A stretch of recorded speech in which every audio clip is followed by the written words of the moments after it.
This sign says, shout out to all the moms who packed everyone's bags. And as soon as I read it, I remembered a time I was asked a very specific, very thought-provoking question about being child-free by choice. The question was, do you think you would have been child-free if you were a man? And right away I said, well, if I don't have a maternal instinct, I doubt that I would have a paternal one. But then I added, I know my life as a dad would be easier than my life as a mom. And let me tell you, it put some people's boxers in a twist. After everybody calmed down, I gave my 3 reasons why, and that was the mental labor, vacations, and hobbies. And these 3 things were based on stuff that I had seen at the time. Remember, no internet in the late 90s where we could hear what everybody was experiencing. These were real people I saw in my life, whether they were friends or relatives or coworkers. And the mom experience was vastly different than the dad experience. I'm not saying 100% of the time and in every single case, but in the majority of the ones that I personally knew about and saw, it was the norm.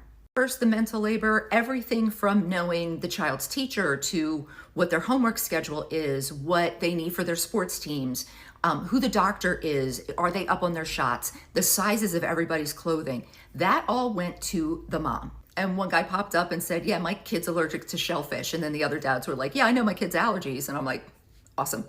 And in the moms I was talking about, only 1 or 2 were stay-at-home moms. These were colleagues of mine. These were friends of mine who were all working mothers. But yet the mental load of all of that information just went to them. The second reason I gave was vacations, and that's why the picture at the beginning of the video triggered this for me. And in South Jersey, a lot of people vacation at the shore, which is about an hour from us. And whenever my friends, my colleagues, my relatives would come back and they would be exhausted after a week of vacation, I would say, why, what happened? And they said, well, I had to do everything that I did at home, but with sand. For the moms, there was no break from the cooking, the laundry, making sure everybody had what they needed at all times. And before they went, they had to make sure they had all of the supplies to stock a house for the week. And the last reason I gave was hobbies. Because of the area that I live in, a lot of people around here fish, hunt, and golf. All of these activities take up hours and hours of time on the weekends and can be very tiring so that the person doing them is also tired the next day. So when the moms would say, you know, can you spend more time with the family? The excuse was, I work really hard all week. I want to enjoy my hobby, which is understandable.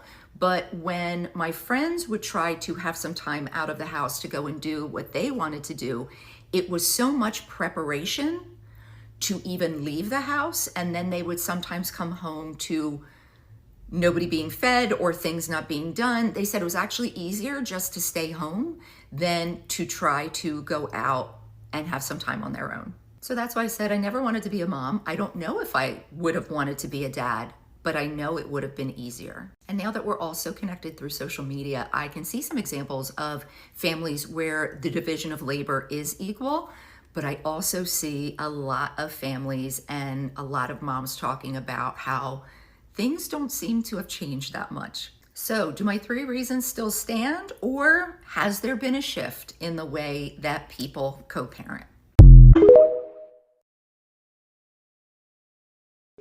So I've watched this TikTok and I'm growing up, right? I'm very young, and so I'm growing up. I'm in my early 20s, and I have to think about what I want in the future. And as a young woman, a big part of that future is considering whether you want a family or not, whether you want kids, whether you want a husband, all of this. And it's expected of us, I guess, to want all of those things. But for me, from when I was 16 years old, I knew that I did not want kids. So much so that I told my mom one day, she was sitting next to me on the sofa, we were both watching TV. I just tap her and I'm like, Mom, I will never have kids. I don't want them. I don't like them. So I'm not having kids. I'm just telling you that now. And I think at the time, she just was like, okay. She didn't really question me on it because I think she probably didn't take it seriously. She's probably thinking she's a child. She'll probably grow out of it at some point. Okay, at least that's what I think anyway. But from then on, from such a young age, from 16, I knew that I did not want kids because I was growing up in an environment where I was seeing what life is for most of mothers. And my mom well, is or was is still a stay-at-home mom, and with no financial independence, none of that. So I was seeing how all of that affected her, how much workload, how much mental load, how much just effort she would put into raising all of these kids and giving up any chance that she would have had at a not a normal life, because I think for them, for that generation, that is normal, but for a life that would have been more fulfilling for her. Because she had dreams. I knew about that. I knew that she wanted to be a chef at some point. I know that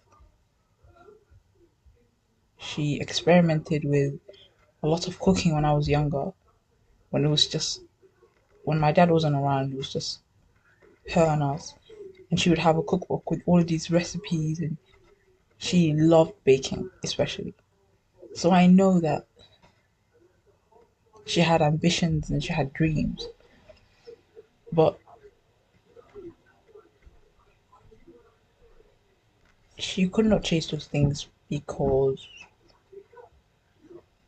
she gave them up to raise us.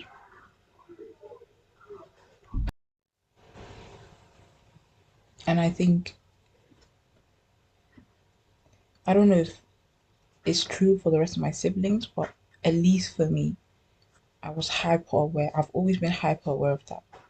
That she gave up all of those things to be a mother, right? And I think to an extent, I felt kind of guilty because I always knew that maybe if she didn't give birth to us, she would have had a completely different life. And so seeing all of those things, seeing all of those unrealized dreams, and not just those, but after spending all that time to raise us, to raise all of these 7 kids, by the way, that's a lot, right? After spending all of that time raising us, only to have it thrown back in her face at every single argument between my parents and be told that it it didn't matter. It didn't hold value. She doesn't do anything around the house. And I saw what that did to her. And I think from a very, very young age, I decided for myself that will not be my future. I refuse to waste all of my dreams on birthing children that are I refuse to waste all of my time and this one lifetime that I have on giving birth to kids, only in the end to be told all of that effort and all that sacrifice did not matter.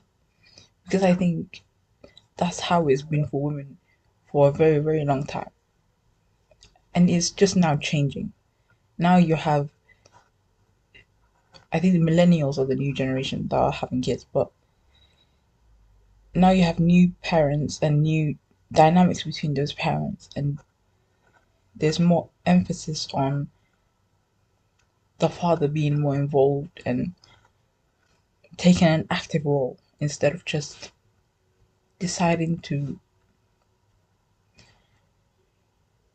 provide financially and just offload the rest of that work onto the mom. But because these practices have been around for so long, and they're so embedded in our society that it's just normal for a woman to have to do all of this.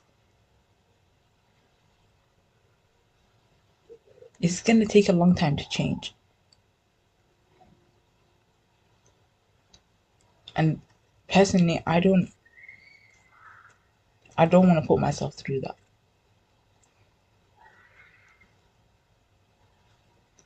And so I think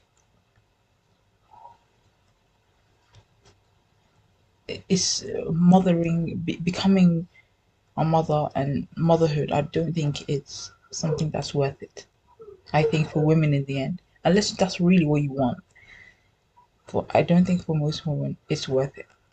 And I think that's it's something that they should really, really, really consider before deciding to have children, because you cannot undo bringing a child onto this earth. You can divorce somebody, but you cannot undo children. And usually, when you have a child with someone and they're not a good person, you have tied yourself to them forever. There's no way. There's there's no, unless they're dead or something, there's no way for you and that person to unlink from each other. It's impossible. You're tied to them. So I don't think it's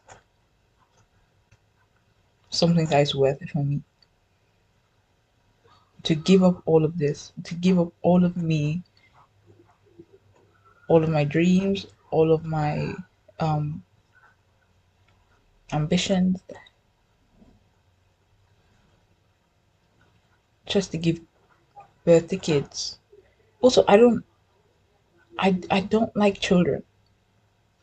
I don't like raising children, and I wouldn't like raising children. And that's something I realized from helping my mom with the rest of my siblings, my younger siblings. So why would I put myself through the risk of pregnancy, which literally you can die from? Why would I put myself through all of that just to do something that I do not want, just because society might, just because it's what's expected of me?